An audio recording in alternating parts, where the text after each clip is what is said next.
তো আজকে আমরা শিখব কোষে দেখি 8.1 এর উৎপাদকীয় বিশ্লেষণ। কোন পদ্ধতিতে আমরা এই উৎপাদকীয় বিশ্লেষণগুলো করব? শূন্য পদ্ধতিতে, যেটাকে আমরা ইংলিশে বলি ভ্যানিশিং মেথড। ঠিক আছে? আচ্ছা, শূন্য পদ্ধতিটা আমরা কি করে করব? এটা তোমাদের জন্য একদমই নতুন, তো খুব ভালো করে বুঝবে। নতুন হলেও কিন্তু খুবই সহজ পদ্ধতিটা।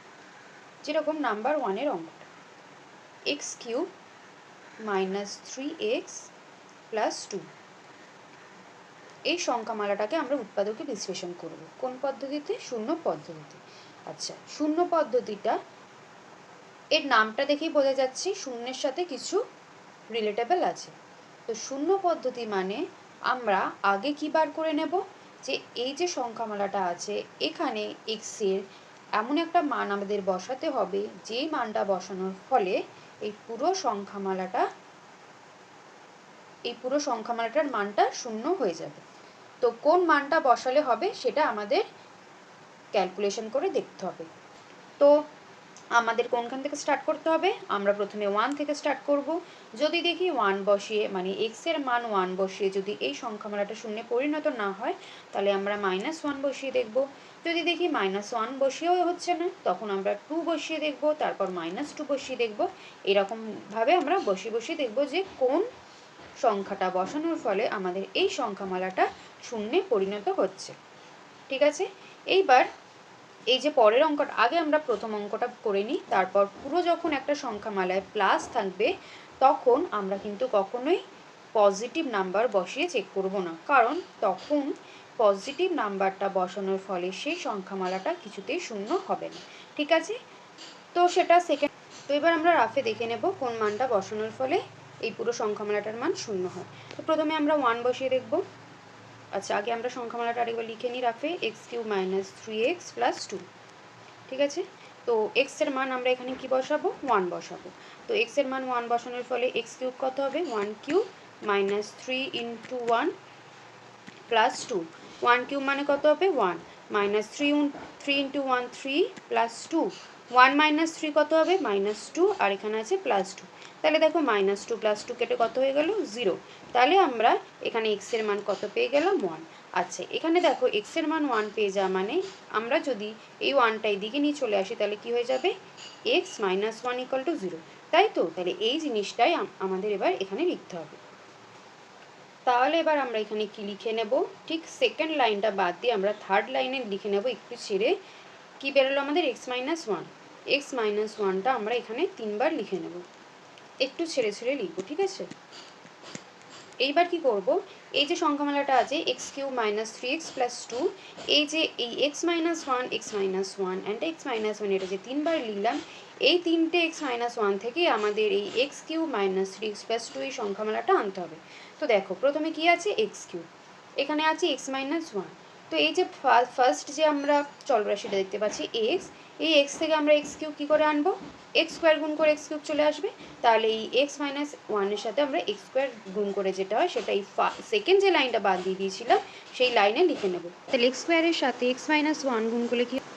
এবার দেখো এই যে সংখ্যামালাটা আছে প্রথমে, মানে যে দেওয়া আছে আমাদের সংখ্যামালাটা x³ - 3x + 2, এখানে আমরা দেখছি x³ আছে। তো x³ আমাদের চলে এসছে, কিন্তু এখানে x² এর কোনো টার্ম আছে? দেখো x এর টার্ম আছে, ঠিক আছে, কিন্তু x² এর তো কোনো টার্ম নেই। তাহলে কিন্তু এখানে আমাদের কি চলে এসেছে? -x²। তাহলে x² যখন চলে এসে আমাদের x²টা বাদও দিতে হবে, কারণ এখানে x² এর কোনো টার্ম নেই। এখানে যদি 2x² থাকতো, -2x² বা +3x², তখন আমরা x² এর কোনো একটা টার্ম এখানে যোগ বিয়োগ করে এটার সাথে মিলিয়ে দিতাম। কিন্তু এখানে দেখতে পাচ্ছি যে x² এর কোনোই টার্ম নেই। তাহলে আমাদের কি করতে হবে? এই পুরো যে x²টা এখানে নিয়েছি, মানে -x²টা যেখানে চলে এসেছে, এই পুরো -x²টাকে এখানে এলিমিনেট করতে হবে। তো -x²কে এলিমিনেট করতে গেলে তোমরা বলো দেখি কী দিয়ে যোগ বা বিয়োগ করতে হবে? অবশ্যই +x² দিই, কারণ -x² দিয়ে যদি আমরা -x² দিই তাহলে -2x² হয়ে যাবে, সেটা হবে না। -x² এর সাথে যদি আমরা +x² যোগ করে দিই তাহলে কী হয়ে যাবে? -x² +x² কেটে গিয়ে কী হয়ে যাবে? 0, কারণ একটা x² থেকে আরেকটা x² চলে গেলে কী হয়ে যায়? 0 হয়ে যায়। তাহলে এখানে আমাদের কী করতে হবে? প্লাস এক্স স্কোয়ার নিয়ে আসতে হবে। এবার এই জায়গাটা প্লাস এক্স স্কোয়ার নিয়ে আসার জন্য আমরা চলে যাব পরেরটায়। পরেরটা কী আছে? একই আছে এক্স মাইনাস ওয়ান। তো এই এক্স মাইনাস ওয়ানে ফার্স্টের টার্মটা কী আছে? এক্স। তো এক্সকে কত দিয়ে গুণ করলে এক্স স্কোয়ার হয়ে যাবে? উইথ সাইন তোমরা ভাববে, ঠিক আছে, সবসময় উইথ সাইন ভাববে। মানে প্লাস এক্স স্কোয়ার কী করে আসবে? অবশ্যই প্লাস এক্স দিয়ে গুণ করলে আমরা এক্স স্কোয়ার পাবো। তাহলে এক্সকে কী দিয়ে গুণ করলে প্লাস এক্স স্কোয়ার পাবো? প্লাস এক্স দিয়ে গুণ করলে। তো আমরা প্লাস এক্স দিয়ে এক্স মাইনাস ওয়ানটাকে গুণ করে এখানে লিখে দেবো। তাহলে প্লাস এখানে কী হলো? X into x square. আচ্ছা, এইটা একটু দেখা যাচ্ছে না, এটা আমি একটু মুছে দিই। তাহলে এখানে কত হয়ে গেল? প্লাস এক্স স্কোয়ার, আর plus X into minus one কত হয়ে গেল? Minus x. ক্লিয়ার হয়েছে? দেখো এখানে তাহলে এক্স কিউব চলে এলো এই সংখ্যামালাটার মতো। সবসময় আমরা যেটা আমাদের দেওয়া আছে এটার সাথে মিলিয়ে মিলিয়ে দেখবো যে কী চলে এসছে অ্যান্ড কী এক্সট্রা হয়ে গেছে। তো এক্স কিউব হয়ে গেছে, ঠিক আছে। Minus x square plus X square কেটে 0 হয়ে যাবে, কোনো প্রবলেম নেই, আমাদের এক্স স্কোয়ার টার্মটা এলিমিনেট হয়ে যাবে। আচ্ছা, এবার চলে এসছে মাইনাস এক্স। এবার দেখো আমাদের সংখ্যামালাটায় এক্স যুক্ত টার্ম কিন্তু আছে। কি আছে? মাইনাস 3x, কিন্তু আমাদের কি এসছে? আমাদের এসছে মাইনাস এক্স। এবার তোমরা বলো তো যে মাইনাস এক্স থেকে যদি মাইনাস 3x আনতে যাই তাহলে কি যোগ বা বিয়োগ করতে হবে? মাইনাস 2x, তাই তো? দুটো একই ধরনের সাইন থাকলে আমরা কি করি? যোগ করি। তাহলে এক্স 2x আর এক্স যোগ করলে কত হবে? 3x, আর সাইনটা আমাদের কি আছে? মাইনাস, তাহলে হয়ে গেল না মাইনাস 3x।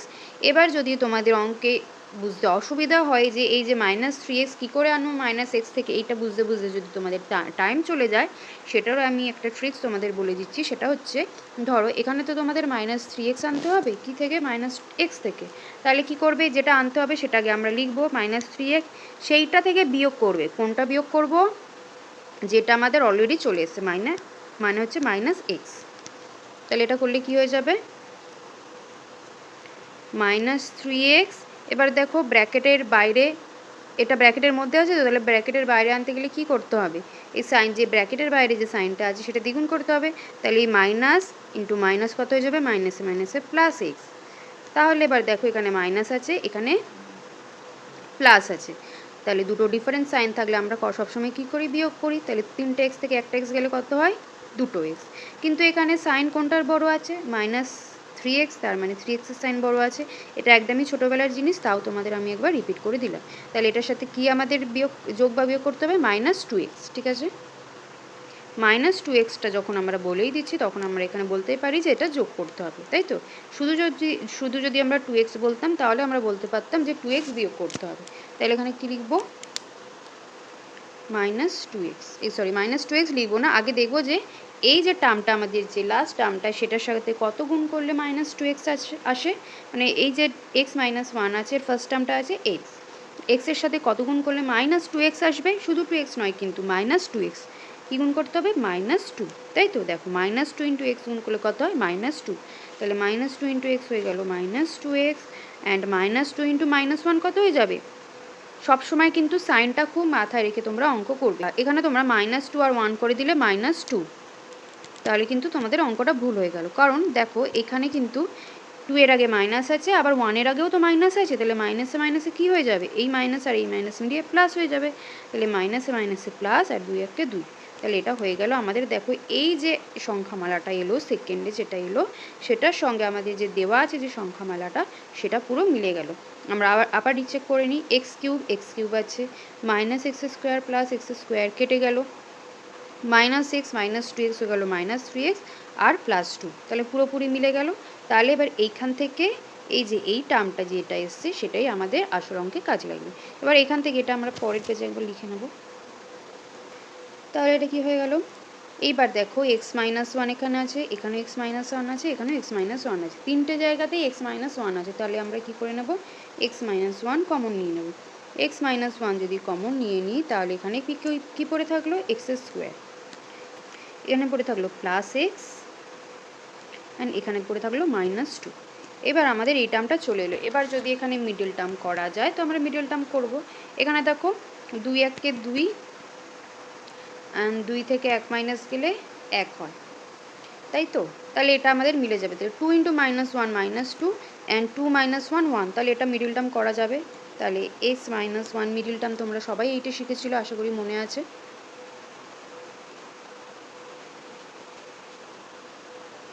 তাহলে এটা কি হয়ে যাবে, x square plus 2x minus x two, পরের পেজে চলে যাব। এখান থেকে দেখো, এখান থেকে এক্স কমন যাচ্ছে, তাহলে এখানে আবার সেকেন্ড ব্র্যাকেটই দেবো। এক্স যদি কমন যায় তাহলে কি হয়ে গেল, এক্স থাকলো এক্স প্লাস 2, আর এখান থেকে কমন যাবে -1, আর এখান থেকে তাহলে কি হয়ে যাবে, -1 কমন যাবে, তাহলে এখানে এক্স প্লাস 2 হয়ে গেল, আর পরেরটায় কমন গেল -1, তাহলে পড়ে থাকলো এক্স প্লাস 2। তাহলে এখানে x মাইনাস 1 থাকলো, এখান থেকে আমাদের কি কমন চলে গেল, এক্স প্লাস 2, তাহলে পড়ে থাকলো কি x মাইনাস 1। তাহলে দেখো আমরা দুটো দিকে x মাইনাস 1 পেয়ে গেলাম, এখানেও x মাইনাস 1, তাহলে এখানেও x মাইনাস 1। তাহলে এখানে আমরা এটা লিখতে পারি না, x মাইনাস 1 হোল স্কোয়ার, আর যেটা থেকে গেলো সেটার পাশে লিখে দিই x প্লাস 2। ঠিক আছে, তাহলে শূন্য যে পদ্ধতিটা সেটা আশা করি তোমরা বুঝতে পেরেছো। তাহলে এই পদ্ধতির নামটা আমি একবার লিখে দিই, শূন্য পদ্ধতি, বা যেটাকে আমরা ইংলিশে বলি ভ্যানিশিং